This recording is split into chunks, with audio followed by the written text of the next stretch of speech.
మొదటి 6 వచనాలు జ్ఞాపకం చేసుకున్నాము.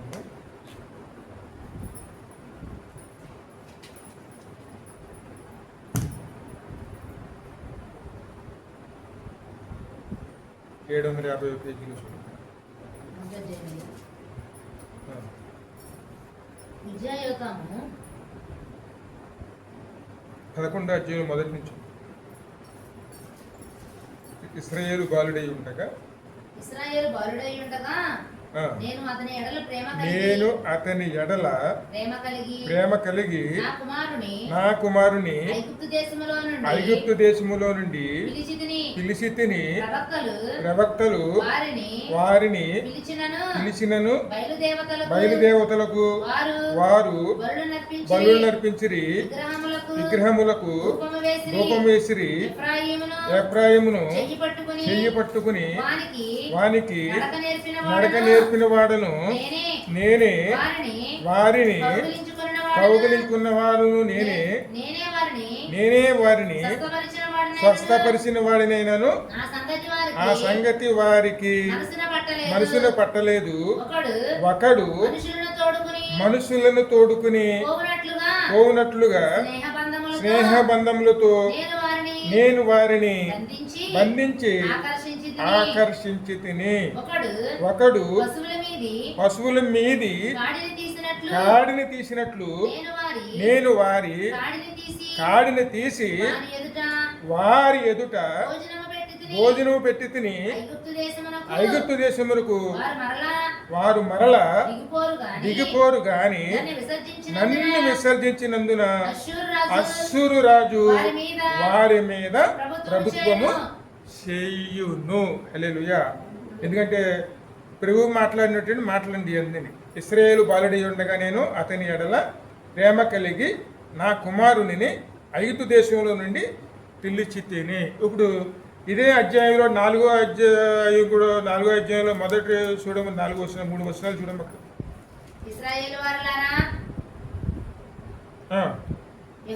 యెహోవా మాట ఆలకించుడి, సత్యమును కనికరమును దేవుని గూర్చిన జ్ఞానమును దేశముందు లేకపోవట చూసి యెహోవా దేశ నివాసులతో రాజ్యమాడుచున్నాడు. దేశంలో ఏమి లేవండి అక్కడ? కనికరము, సత్యము, దేవుని గూర్చిన జ్ఞానము. కానీ వాటి స్థానంలో ఏమున్నాయి? అబద్ధ సాక్ష్యములు పలుకుటయు, అబద్ధములాడుటయు, హత్యలు చేయుటయు, దొంగిలించుటయు, వ్యభిచరించుటయు వాడికైపోయింది. అంటే హత్యలు చేయటువంటి ఏమిటి? మా సహోదరులు మన వ్యర్థులుగా మనం పలికినాను, ఒకరిని తక్కువగా చేసి మరి వారిని దూషించినాను, హత్య చేసినంత పాపం కలుగుతుందని యేసయ్య చెప్పారండి. ఎందుకంటే నీ సహోదరుని నీవు వ్యర్థుడా అని మనం పలికితే అది హత్య నేరం అంత దోషం కలిగి మన మీద వెంటాడుతుందండి. ఇటువంటి స్థితిలోనే ఇక్కడ వీళ్ళందరూ నిలిచిపోయి ఉన్నారండి. మరి వీరిలో ఇక్కడ దేవునికి ఏమి కనపడకుండా పోయింది ఇక్కడ? కాబట్టి దేశము ప్రలాపించుచున్నది, దాని పశువులను ఆకాశ పక్షులను కాపురస్తులందరూ క్షీణించి ఉన్నారు. అది క్షీణించడం అంటే ఏమిటి? ఎందుకంటే ఈ వాక్యం చాలా ప్రాముఖ్యమైందండి. ఇప్పుడు ఏ కుటుంబంలోనూ సమృద్ధి కలిగి ఉండి ఆశీర్వాదాలతోనూ అక్కడ తృప్తిగాను, అంటే వారి పాడి పంటలు కానీ పశుపక్షాదులు కానీ వాళ్ళ సమస్త జీవులన్నీ కూడా సుఖంగా ఎక్కడన్నా కనపడుతున్నాయి, సమృద్ధి కలిగి ఉంటున్నాయా? సమృద్ధిగా లేకపోవడం ఏమిటి? కారణం ఏమిటి? ఏ కుటుంబంలో చూసి సరే విశ్వసనీయత అనేది లేదండి. ఆ దేవుని నమ్ముకున్న వాళ్ళు అవనివ్వండి, నమ్ముకునే వాళ్ళు కావండి, సేవకులు అవనివ్వండి, ఎవరైనా అవనివ్వండి, ఇక్కడ ప్రభు స్పష్టంగా మాట్లాడుతున్నారు. వారిలో ఏమి కనపడుతుందంటే సత్యమును గూర్చిన సత్యము, కనికరము, దేవుని గూర్చిన జ్ఞానము దేశమందు లేకపోవడం. దేశం అంటే ఏమిటి? ప్రజలే, అంటే కుటుంబాల్లో. ఇప్పుడు ఏ కుటుంబంలో వచ్చిన ఏం కనపడతలేదండి? సత్యమును, కనికరము, దేవుని గూర్చిన జ్ఞానము ఇవన్నీ కరువైపోయినాయండి. దేవునితో మన సంబంధం లేని వారిగా, దేవునితోనే ఉంటున్నాం కానీ దేవునితో సంబంధం లేని వారిగా. ఇది అంటే విశ్వసనీయత అంటే ఇది చాలా ప్రాముఖ్యం అండి. ఎందుకంటే విశ్వసనీయత అనేది మాటకి అర్థం ఏమిటి? ఆ మాటకి అర్థం ఏమిటంటే మనము నమ్మకాన్ని సంపాదించుకోవటం అనేది చాలా కష్టం అండి. అది ఎక్కడన్నా చూడండి, మనం నమ్మకాన్ని సంపాదించుకోవాలంటే జీవితకాలం అంతా కూడా కష్టపడతారు, కానీ మన నమ్మకాన్ని అది సంపాదించుకోలేము. కానీ పోగొట్టుకోవాలంటే ఒక నిమిషం పట్టదండి.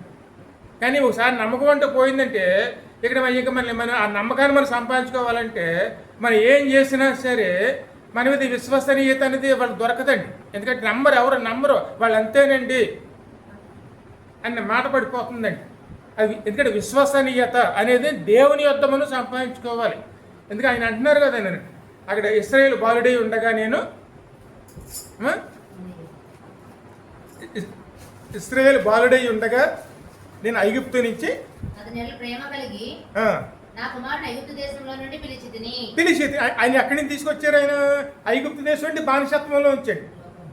ఆ బానిసత్వంలో తీసుకొచ్చినప్పుడు ఆయన ఏమనుకుంటున్నా, నా కుమారుడిని అని ప్రభు అనుకుంటున్నారు. అంటే అంతగా నమ్మారు ఆయన. కానీ ఆ నమ్మకాన్ని ఇక్కడ మనం ఏం చేసుకున్నారు వీళ్ళు?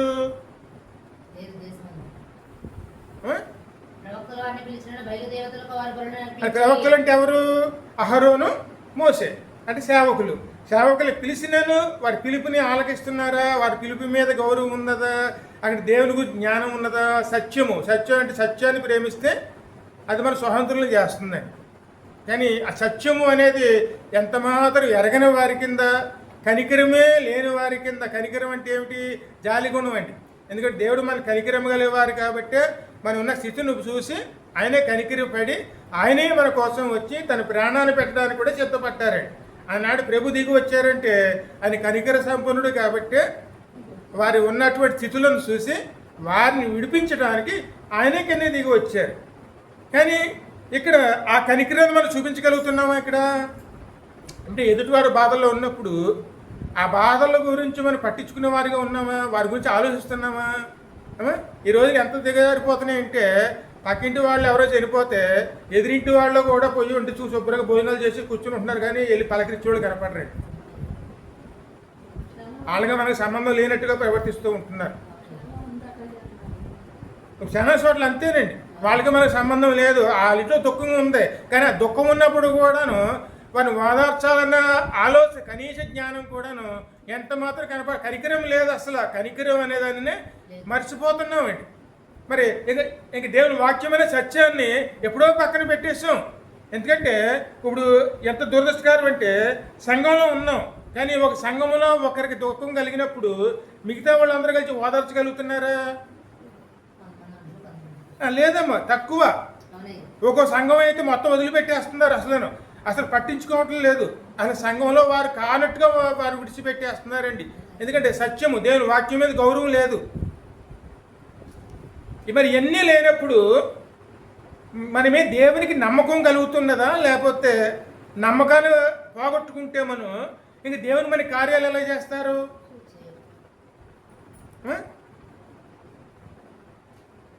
ఎప్పుడు దేవుని యందు ఎప్పుడు కూడాను విశ్వసనీయత అనేది పోగొట్టుకోకూడదండి.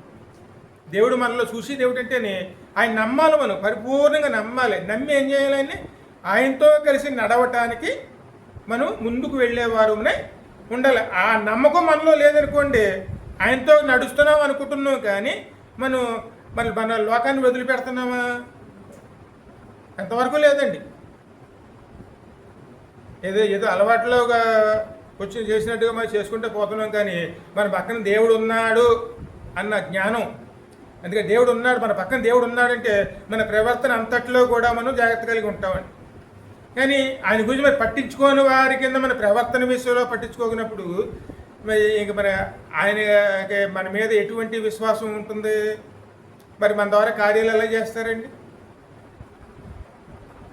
అంటే ఆ విషయం మన ద్వారా అంటేనే మన కుటుంబాల కార్యాలు.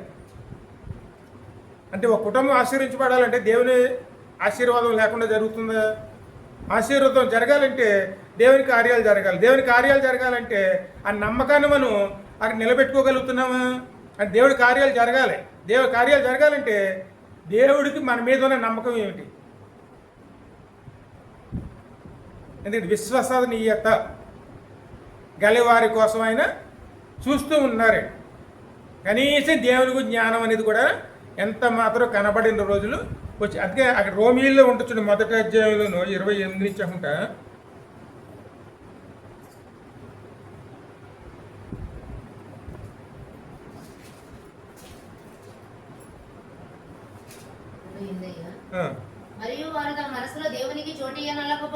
మరియు వారు తమ మనసులలో దేవునికి చోటు ఇవ్వలేకపోయినందువల్ల చెయ్యరాని కార్యములను చేయుటకు దేవుడు వారి భ్రష్ట మనసుకు వారిని అప్పగించి. దేవునికి మన మనసులో స్థానం లేదు.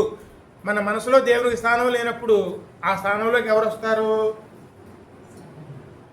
సాతాను వస్తుంది. సాతాను మన హృదయంలో తిష్ట వేస్తే ఇక మన ప్రవర్తన ఎలా ఉంటుంది? ఎందుకంటే వాళ్ళు దేవుని దగ్గరికి వస్తారు, దేవునితో నడుస్తున్నాం అనుకుంటారు, కానీ వారి మనసులో ఎవరికి స్థానం లేదు?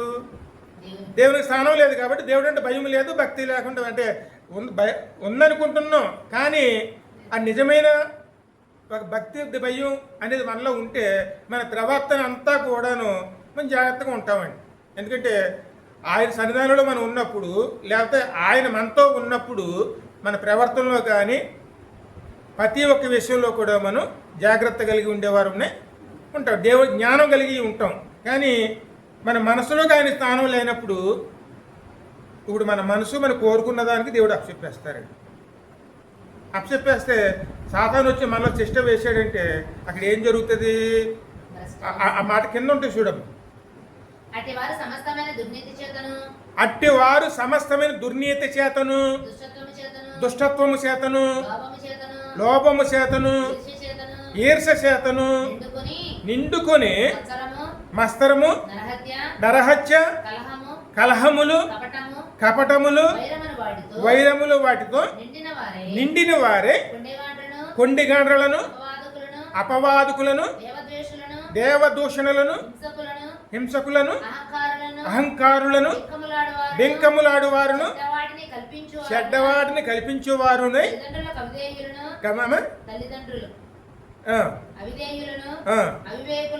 అవివేకులు, తల్లిదండ్రులకు అవిధేయులను, అవివేకులను, మాట తప్పువారును, అనురాగరహితులను, నిర్బలునై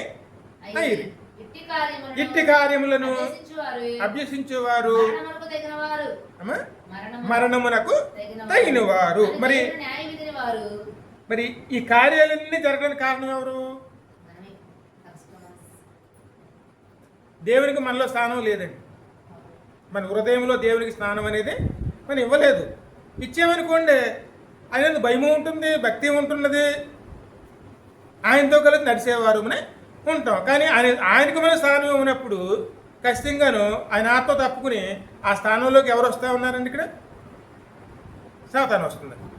సాతాను వచ్చినప్పుడు మరి ఇళ్లలో ఏం జరుగుతాయి? ఇవాళ వాక్యం అయిపోయిన తర్వాత ఆ సంఘంలో వచ్చిన వారు ఒకరు మాట్లాడారు. ఆ మాటలు వింటే కుటుంబాలు ఏ స్థితిలో ఉన్నాయో మనకు అర్థమవుతుంది. కొడుకు తాగిపోతే అయిపోయాడు, బాబు తాగిపోతే అయిపోయాడు, అన్నగారు పెద్ద కొడుకు తాగిపోతే అయిపోయాడు, పిల్లలు ఇష్టానుసారిగా తిరుగుతున్నారు, పట్టించుకునే వారు లేరు. ఇటు అందరూ చిన్న కొడుకు అయితే ఎక్కడికి వెళ్ళాడో తెలవదు.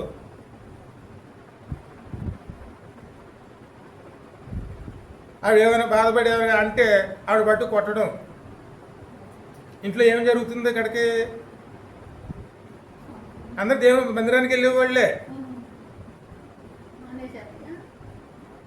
ఇవే కార్యాలు. తెల్లతో తాగటం. మందిరం అని భయం ఉండదండి, ఏం భయం ఉండదు. మందిరం ఆవరణలో వచ్చి తాగేసేవాళ్ళు కూడా కనపడుతున్నారు.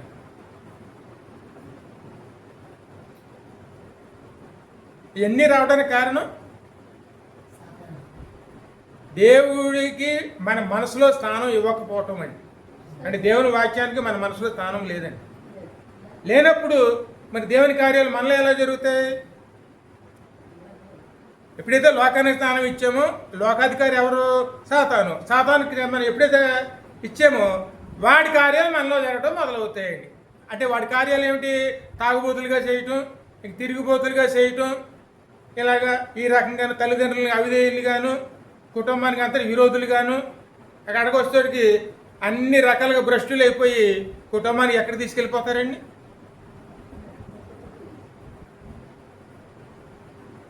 మరి ఈ స్థితిలోకి వెళ్ళిపోతుంటే కుటుంబాలు మరి ఏ విధంగా మనం ముందుకెళ్ళగలుగుతాం?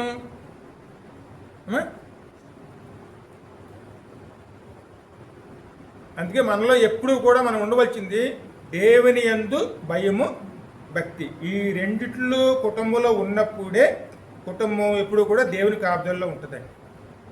అందుకే సత్యమును గురించి, అదే కనికరము గురించి, దేవుని జ్ఞానము, ఈ మూడిట్లని మనం ఎప్పుడు కూడా కోల్పోకూడదండి. దేవుని యొద్ద నుంచి మనం ఏం కోరుకుంటున్నామో మన యొద్ద నుంచి కూడా దేవుడు అదే కోరుకుంటారు. ఆయన వాక్యంలో మన సత్యంలో నిలవాలి.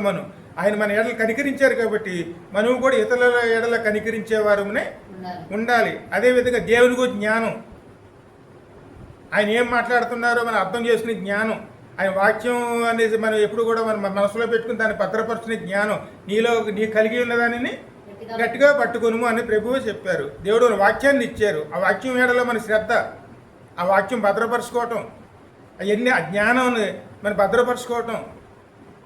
కనీస జ్ఞానం మన విషయంలో మనం అశ్రద్ధ చేస్తే ఇక్కడికి ఏ స్థితిలోకి వెళ్ళిపోతామండి? ఇదే పరిస్థితిలోకి అండి. అందుకే ఇంకా చూడండి, కీర్తన 19:9 చూడము.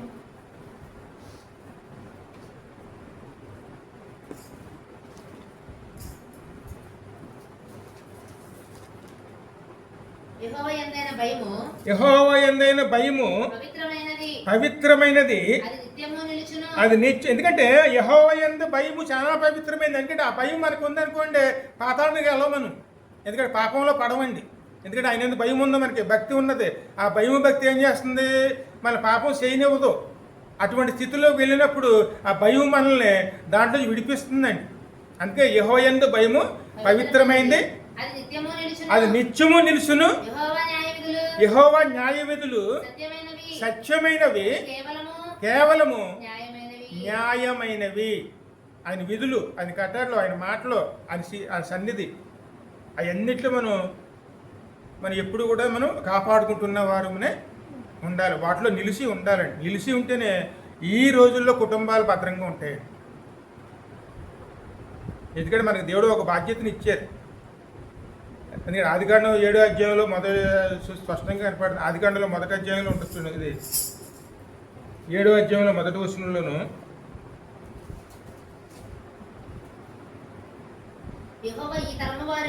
యెహోవా ఈ తరము వారిలో నీవే నా ఎదుట నీతిమంతుడివై ఉండుట చూసితిని గనుక నీవును నీ ఇంటి వారును వాడలోను ప్రవేశించుడి. ఇది దేవుని ఆజ్ఞ, అంటే బాధ్యత. ఇప్పుడు ఒక కుటుంబానికి అది నోవాహు కుటుంబం ఉందండి. నోవాహు కుటుంబం అక్కడ నీతిమంతులుగా కనపడ్డారు. లోకం అంతా పాపంలో పడిపోయినాను, నోవాహు కుటుంబం మాత్రం నీతిమంతులు కనపడ్డారండి. దేవుడు ఆయనకి ఒక బాధ్యతను ఇచ్చారు. ఆ బాధ్యత ఎందుకు ఇచ్చారు? దేవుడు ఆయన నమ్మారు కాబట్టి, ఆయన మాట విలువను ఇస్తారని తెలుసుకున్నారు కాబట్టి ఆ బాధ్యతను ఇచ్చారు. ఇప్పుడు నోవా అంటే ఏమిటి? క్రీస్తు. క్రీస్తులో మన కుటుంబాన్ని భద్రపరుచుకోవాలండి. అప్పుడు లోకంలో వచ్చే విపత్తుల నుంచి మనం రక్షించబడతాం. ఆ బాధ్యత ఎవరికి ఇచ్చారు? ఇంటి యజమాని అయినటువంటి నోవాహుకి ఇచ్చారు. దాని ప్రకారమైన శుభ్రంగా ఒక వాడని సిద్ధం చేసుకున్నాడు. వాడని సిద్ధం చేసుకోవడం అంటే రక్షణ కార్యం, రక్షణనే కుటుంబం కోసం సిద్ధం చేసుకున్నాడు. దానికోసం కుటుంబం అంతా కష్టపడ్డారు. అంటే వారి కోసం ఒక వాడని సిద్ధం చేసుకున్నారు. ఆయన ఇంకో బాధ్యత కూడా ఇచ్చారండి. దేవుడు ఇచ్చినటువంటి ప్రకృతిని కూడా కాపాడుకునే బాధ్యత ఆయనకి ఇచ్చారండి. సకల జంతువులు, పక్షులు ఎన్ని కూడా ఎక్కడ భద్రపరచుకోవాలన్నారండి? ఓడలో. అందుకే దేవుడు మనకి ఇచ్చింది ఏదైనా సరే దాన్ని కాపాడుకోవాల్సిన బాధ్యత మన మీద ఉంటుందండి. దాన్ని దేవుడు మనకి ఇచ్చింది ప్రతిది కూడాను, అవి మొక్కలైనా చెట్లైనా అనవసరంగా నరికి పాడేయటం, లేకపోతే జంతువులు అనవసరంగా హింసించడం, ఇవన్నీ చేస్తే మనం దేవుని దృష్టిలో మనం నేరస్తులుగా మారుతాం. ఏదైనా సరే మనం కాపాడుకోవాల్సిన బాధ్యత దేవుడు మనకి ఇచ్చారు. ఇచ్చిందాన్ని ఏం చేసుకోవాలి? మనం నమ్మకంతో మనం దేవుడు చెప్పిన పనిని పూర్తి చేసుకునే వారునే ఉండాలి. విశ్వసనీయత అంటే ఇదేనండి. మన కుటుంబాన్ని కాపాడుకోవాల్సిన బాధ్యత ఎవరికి ఇచ్చారు? ఆ బాధ్యత మనకి ఇచ్చారండి. అందుకోసం ఒక వాడని సిద్ధం చేసుకో. వాడ కింద ఎవరు వచ్చారైనా? క్రీస్తుని పంపించారండి. ఆయనలో తలదాసుకోవాలి మనం. ఆయననే మనలో కట్టుకోవాలి, అందులో మనం తలదాసుకోవాలి. ఇక నోవహు నమ్మకంగా ఉన్నాడు, అన్నీ సిద్ధం చేసుకున్నాడు, కుటుంబాన్ని నడుపుకున్నాడు. అలాగనే చుట్టుపక్కల అన్నీ కూడా అన్నీ భద్రపరిచాడు క్రీస్తులను. కాడికే ఉపద్రవంలోనూ ఆయన కుటుంబం కాపాడబడింది. కానీ ఈయన ఈ విషయాలన్నీ లోకానికి చెప్తున్నా సరే లోకంలో ఎవరైనా పట్టించుకున్నారా? ఆయన అలాగే చెప్తాడులేండి అన్న రీతిగానే అందరూ ప్రవర్తించారు. ఆయన కనికరం గలవాడు కాబట్టి నశించిపోకుండా ఉండగలను. అందుకని పనిచేస్తూనే ఉన్నాడు, ఇతరులకు సువార్త ప్రకటిస్తూనే ఉన్నాడు. కానీ అది పట్టించుకునే వాళ్ళు ఎంతమంది? అందులో దేవుడిని తెలియని వారేమో కాదండి, చాలామంది తెలుసు. కానీ అంతమందిలో కూడాను అక్కడ ఎన్ని కుటుంబాలు రక్షించబడినాయండి? ఒక్క కుటుంబం. సంఘంలో 100 మంది ఉండొచ్చు, కానీ దేవుని మాటకి విలువనిచ్చి దేవుడు చెప్పిన పని చెప్పినట్టుగా చేసేవారు ఎంతమంది ఉంటారు? చాలా తక్కువ మంది అండి. అందుకే విశ్వసనీయత వారి కోసం దేవుడు ఎదురు చూస్తూ ఉంటాడు. నీకు కలిగి ఉన్నదాన్ని గట్టిగా కాపాడుకున్నాము. నమ్మకాన్ని పోగొట్టుకున్నామంటే దాన్ని సంపాదించుకోవాలంటే జీవితకాలం సరిపోదు, ఏ విషయంలోనైనా సరే. అందుకే పెద్దవాళ్ళు దేనికి పరుగుకు ఎప్పుడు చూడండి ప్రాణం పెట్టేవారు. అది మాట తప్పేరని మాట వచ్చిందంటే వాళ్ళు చాలా బాధపడిపోయేవారు ఆ రోజుల్లో. ఈ రోజుల్లోనూ పొద్దునన్న మాట సాయంకాలం ఉండదండి. అలా మారిపోయిందండి. ఎందుకంటే విశ్వసనీయతలోనూ అక్కడ దేవుడు కనికరం గురించి చెప్పారు చూడండి. ఇక్కడ మోసే చిన్న కార్యం ఉంటుంది చూడండి. అక్కడ మన నిర్గమాకాండం 32:9 చూడము.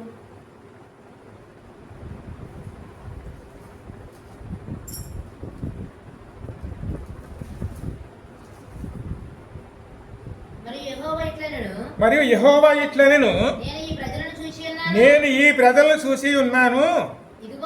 ఇదిగో వారు లోబడనొల్లని ప్రజలు, కావున నీవు ఊరుకునుము, నా కోపము వారి మీద మండును. ఎందుకంటే నేను వారిని కాల్చివేసి నిన్ను గొప్ప జనముగా చేసేదను. మోసేతో చెప్పారండి. ఇప్పుడు మోసే వీళ్ళు నడిపించే నాయకుడు. ఇప్పుడు ప్రజలందరి మీదుగా కూడా దేవుని కోపం వచ్చింది. దేవుడు చెప్తున్నాడు, ఇగో ఈ ప్రజలందరూ నేను ఎంతగా నమ్మే నేను, కానీ వీడి మాట తప్పిన వారు, ఏమాత్రం లోబడని వాళ్ళని ప్రజలు.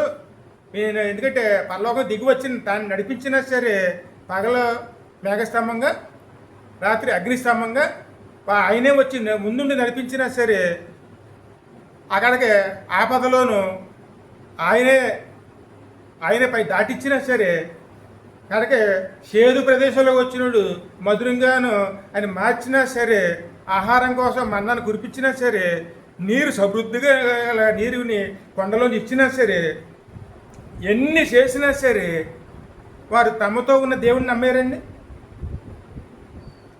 దేవుడు నమ్మి వారిని నమ్మి దేవుడు వచ్చాడు, కానీ ఇక్కడ ఈ ప్రజలు దేవుడిని నమ్మారా? అందుకే ఆయన అంటున్నారు, ఆయన ఈ శ్రద్ధల విషయంలో నేను విశ్వాసాన్ని కోల్పోయాను, మీరు నాకు నమ్మకం లేదు, విసుగుదల వచ్చింది, వీరిని నేను నిర్మూలన చేసేస్తాను, నీలోంచి పుట్టిస్తాను కొత్త తరాన్ని. నువ్వు ఈ విషయంలో నువ్వు ఏం మాట్లాడొద్దు, నాకు ఎదురు చెప్పొద్దు అని చెప్పి ఆయన అంటున్నారు. మరి నాయకుడు అన్నవాడు ఏం చేస్తాడు? ఈ విషయంలో ఏం చేయాలి? ఇది ఒక పరీక్ష అండి మోసేకి. ఎందుకంటే మనలోనూ చూడండి, అక్కడ మనం అందరూ కలిసి ఒక గుంపు కింద ఉన్నాం. ఒకరిని పిలిచి ఇదిగో నీకు ఇస్తాను, మిగతా వాళ్ళకి నీ ఇవ్వను, నీ మీద నాకు నమ్మకం ఉందని చెప్పి వాళ్ళు మనకి ఇచ్చినప్పుడు మనం తీసుకుని సంతోషించాలా, లేకపోతే ఇతరుల గురించి ఆలోచించాలా?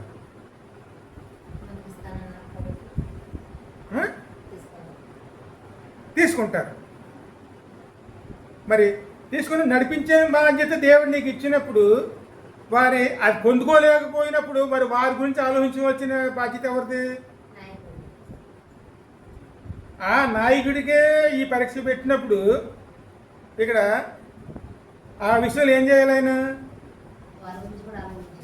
ఆలోచించాలంటే దేవుడు ఇచ్చిన దాన్ని వద్దన్నారు. అదే కనికరము. ఇది కనికరము అంటే మామూలు మన దగ్గర 10 రూపాయలు ఇల్లు ఇచ్చేసడం కాదండి. ఇటువంటి విషయాలు వచ్చినప్పుడు అంటే నిన్ను ఆశీర్వదిస్తాను వారిని నాశనం చేస్తాను అని ఆ దేవుడు చెప్తే ఇక్కడ మన ఆశీర్వాదం కోసం సంతోషపడతామా వారి నాశనం గురించి బాధపడతామా? అంటే ఇక మనం సంతోషంగా ఉండి ఉండటం గురించి ఆలోచించాలా, నశించిపోయే గురించి ఆలోచించాలా? అక్కడ దేవుడు ఏం కోరుకుంటాడు నిజంగానే? అక్కడ నన్ను నాశనం చేసినా పర్లేదు కానీ వారిని మాత్రం కాపాడు అనేటువంటి గుణము కలిగిన వారునే ఉండాలండి. అదే అంటే దేవుడు మనకు నమ్మి ఒక బాధ్యతను ఇచ్చారంటే ఆ బాధ్యతలో మనం ఎలా ఉండాలి?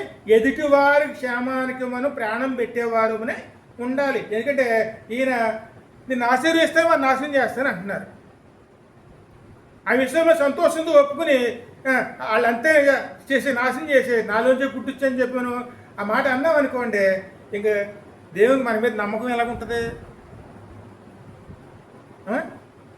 నమ్మి నీ చేతిలో పెడితే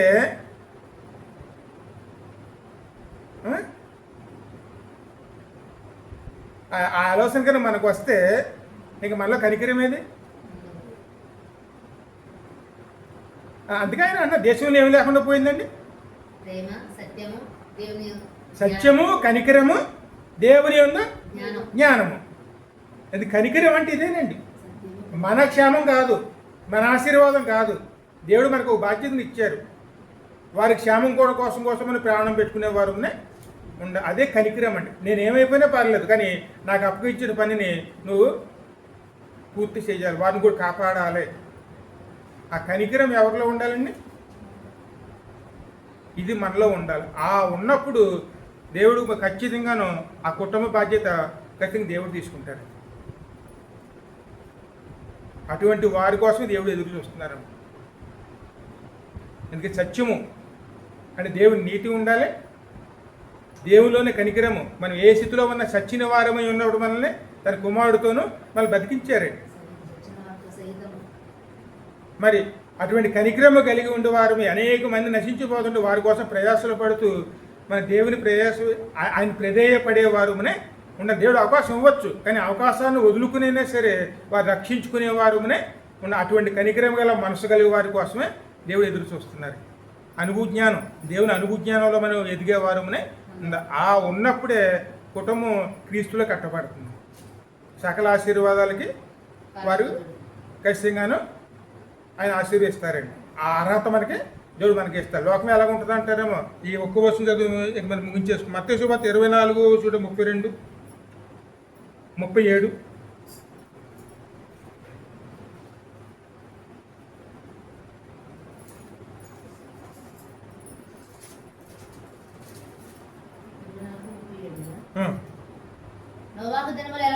నోవాహు దినములు ఎలా ఉండెనో మనుష్య కుమారుడు రాకడ ఎక్కయు కూడా అలాగే ఉంటదండి. ఆ రోజులు ఎలా ఉన్నాయి, జలప్రలయాలు ముందు ఎలా ఉన్నాయో ఆ రోజు వరకు ఎలా ఉన్నాయో అంటే అటు వారు ఎలా ఉన్నారు, తింటూనే ఉన్నారు, పెళ్ళిళ్ళు చేసుకుంటూనే ఉన్నారు, అన్ని కార్యక్రమాలు చేసుకుంటూనే ఉన్నారు. కానీ అక్కడ వారిలో ఏ జ్ఞానం లేకుండా పోయింది? దేవుని జ్ఞానం. దేవునికి భయం లేదు, భక్తి లేదు, జ్ఞానం లేదు. కేవలం తమ పని మాత్రమే, తమ పని మాత్రం ముఖ్యమండి. దేవుని జ్ఞానం అనవసరం. వీలుంటే వెళ్తాం, సైమ్ ఉంటే వెళ్తాం, లేకపోతే మానేసుకోవటం. ఇది ఇలా ఉన్నప్పుడు దేవుని ఆశీర్వాదానికి మనం వారసులు ఎలాగవుతాం అంటే దేవుడు ఇవ్వటానికి మన మీద నమ్మకం ఏమిటి? ఎందుకంటే ఎదుటి వారికి 10 రూపాయలు మనం ఇవ్వాలంటేనే వారి మీద మన నమ్మకం లేకపోతే ఆ 10 రూపాయలు ఇస్తాం మనం. కేవలం మన 10 రూపాయలు ఇవ్వటానికే నమ్మకం లేదంటాం మనం. మరి దేవుని ఆశీర్వాదాలు మనకి ఇవ్వాలంటేనే ఆ నమ్మకాన్ని మనం పోగొట్టుకుంటే మరి మనకి ఆశీర్వాదాలు ఎలాగిస్తారు? కుటుంబాల్లో ఆశీర్వాదాలు లేవంటే ఇదే కారణమే. ఏ కుటుంబం అయితే దేవుని మీద అంటే దేవుని మీద నమ్మకం లేకుండా మనం లోకంలో బతుకుతూ ఉన్నామంటే, నమ్మకం ఉందంటాం కానీ ఆ నమ్మకాన్ని చూపించుకోగలుగుతున్నామా?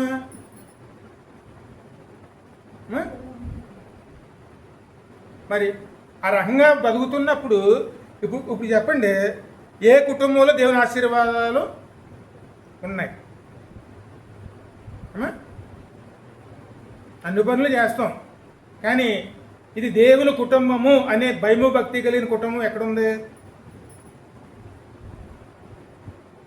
ఈరోజు పిల్లలు ఎదుగుతున్నారు. పిల్లలు ఎదుగుతున్నప్పుడు దేంట్లో ఎదగాలి? దేవుని సత్యము గురించి చెప్పాలి, దేవుడు ఎటువంటి కనికర పూజ్యుడో చెప్పాలి, దేవుని గురించి జ్ఞానంలో నడుచుకోవటం ఎలాగో చెప్పాలి. ఇవన్నీ చెప్పి నడిపించుకుంటేనే వారికి మంచి భవిష్యత్తు ఉంటుందండి. లేకపోతే నోహ రోజుల్లో ఉన్నట్టుగా ఇప్పుడు ఉంటే దేవుడు వస్తారు అని వెళ్ళిపోతారు. మరి ఎడవబడిన వారిగా ఉంటే, మరి మన హృదయాల్లో కనుక దేవుని స్థానం లేకపోతే, అక్కడ మన పిల్లల హృదయాల్లో దేవుని స్థానం లేకపోతే వాళ్ళ హృదయంలో ఎవరు వస్తారు? మరి పిల్లల్లో వ్యసనాలు వస్తున్నాయంటే, అలవాట్లు వస్తున్నాయంటే అవి రావడానికి కారణం ఎవరు? అంటే దేవుని జ్ఞానం నడిపించగలుగుతున్నామా? వారిని పట్టించుకుంటున్నామా? దేవుని బాధ్యత ఇచ్చాడు మనకి. క్రీస్తులోకి నడిపించండి కుటుంబాన్ని, క్రీస్తులో భద్రపరచండి దేవుడు మనకు బాధ్యత ఇచ్చినప్పుడు మన పిల్లల్ని దేవుళ్ళు నడిపిస్తున్నామా? దేవుళ్ళు ఆ జ్ఞానంలో నడిపించుకోగలుగుతున్నామా? దేవుళ్ళు నడిపించుకోలేకపోతే, వారి మనసులో దేవునికి స్థానం లేకపోతే వారి మనసులోకి ఎవరు వస్తారు? సాతాను వస్తాడు. సాతాను వచ్చిన తర్వాత మరి చెడు అలవాట్లు రాకపోతే మంచి అలవాట్లు ఎలాగ వస్తాయి?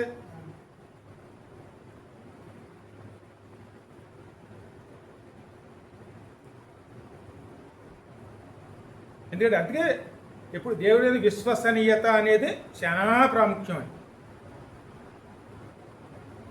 ఈ దేశాల్లో దేశం అంటే కుటుంబాల్లోనూ ఈ రోజుల్లో పరిస్థితులు ఎలా మారుతున్నాయంటే దానికి కారణం దేవునికి మీద మనకి విశ్వాసం లేకపోవటం అని. అంటే విశ్వాసం అంటే ఏమిటి? విశ్వసనీయత అంటే ఏ స్థితిలో నేనున్నా సరే దేవునితోనే నేను నడుస్తాను, ఏ పరిస్థితిలో ఉన్నా సరే నేను దేవునితో నడుస్తాను అన్న విశ్వాసం మనలో ఉండి మనం నడుచుకున్నాం అనుకోండి, మనల్ని ఎడబాయినని చెప్పి దేవుడు మనకు ముందే ఉండి అని నడిపిస్తారు. అటువంటి వారి కోసమే దేవుడు ఎదురు చూస్తున్నాడు. నమ్మకం, విశ్వాసం అది సంపాదించుకోవడానికి చాలా శ్రమ పడాలి, కానీ పోగొట్టుకోవడానికి ఒక క్షణం చాలండి, మళ్ళీ మనకు దొరకదు. ఎందుకంటే విశ్వాసం కలిగి ఉన్నామనుకోండి ఎన్నో కార్యాలు మన జీవితంలో జరుగుతాయండి. కానీ విశ్వాసం పోగొట్టుకున్నామంటే ఎన్ని రోజులు ఉపవాసం ఉన్నా అక్కడ మన కార్యాలు జరగవండి. కార్యాలు జరగకపోవడం ఒక ఇదితో చూసుకోవచ్చు, కానీ అక్కడ ఏ కార్యాలు జరుగుతాయండి? అప్పుడు సాధారణ కార్యాలే. ఇంక సాధారణ కార్యాలు జరిగితే కుటుంబంలో సమాధానం ఎక్కడ ఉంటుందండి?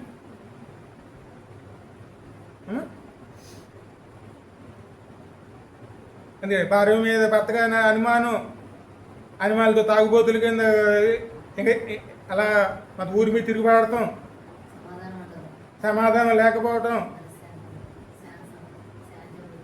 అతను సమాధానం లేకపోతే ఏముంటుంది? శాంతి ఉండదు, బాధ. మరి ఈ స్థితిలో ఏం చేయగలుగుతారు? మోసేలో ఉన్నటువంటి గుణం మనలో ఉండాలి. నమ్మకం, విశ్వాసం ఎప్పుడూ కూడా మనం పోగొట్టుకోకుండా జాగ్రత్త కలిగిన వారునే ఉన్నామనుకోండి, దేవుడు ఎప్పుడు కూడా విడవను ఎడబాయిని అన్నారు. నేను కంటికి రెప్పవలే నేను కాపాడుతాను. ఆ కాపాడాలి అంటే మనం దేవుడు మనకి ఇచ్చిన దాన్ని మనం కాపాడుకునే వారునే. విశ్వాసం అనేది దేవుడు మనకి ఇస్తారండి. మనం ఏ విశ్వాసం కలిగి ఉంటే ఆ ఫలాలే పొందుకుంటాం. సరే, చిన్న ప్రార్థన చేసుకుందాం. చిన్న ప్రార్థన చేయాలి.